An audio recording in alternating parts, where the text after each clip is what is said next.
हिस्कियल बाब 19। अब तू इसराइल के उमरा पर नोहा कर और कह, तेरी माँ कौन थी? एक शेरनी जो शेरों के दरमियान लेटी थी, और जवान शेरों के दरमियान उसने अपने बच्चों को पाला।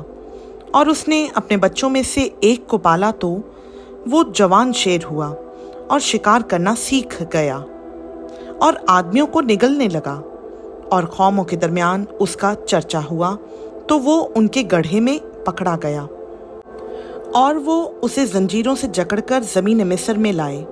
और जब शेरनी ने देखा कि उसने बेफायदा इंतज़ार किया और उसकी उम्मीद जाती रही, तो उसने अपने बच्चों में से दूसरे को लिया और उसे पालकर जवान शेर किया। और वो शेरों के दरमियान सैर करता फिरा और जवान शेर हुआ और शिकार करना सीख गया और आदमियों को निगलने लगा। और उसने उनके कसरों को बर्बाद किया और उनके शहरों को वीरान किया। उसकी गरज से मुल्क उजड़ गया और उसकी आबादी ना रही। तब बहुत सी कौमें तमाम ममालिक से उसकी घात में बैठीं और उन्होंने उस पर अपना जाल फैलाया। वो उनके गड्ढे में पकड़ा गया और उन्होंने उसे जंजीरों से जकड़कर पिंजरे में डाला और शाह बाबिल के पास ले आए। उन्होंने उसे किला में बंद किया ताकि उसकी आवाज़ इस्राएल के पहाड़ों पर फिर सुनी ना जाए। तेरी माँ उस ताक से मुशाबा थी जो तेरी मानिंद पानी के किनारे लगाई गई।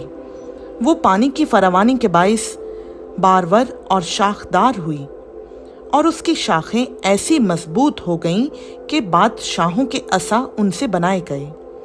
और घनी शाखों में उसका तना बुलंद हुआ और वो अपनी घनी शाखों समेत ऊंची दिखाई देती थी।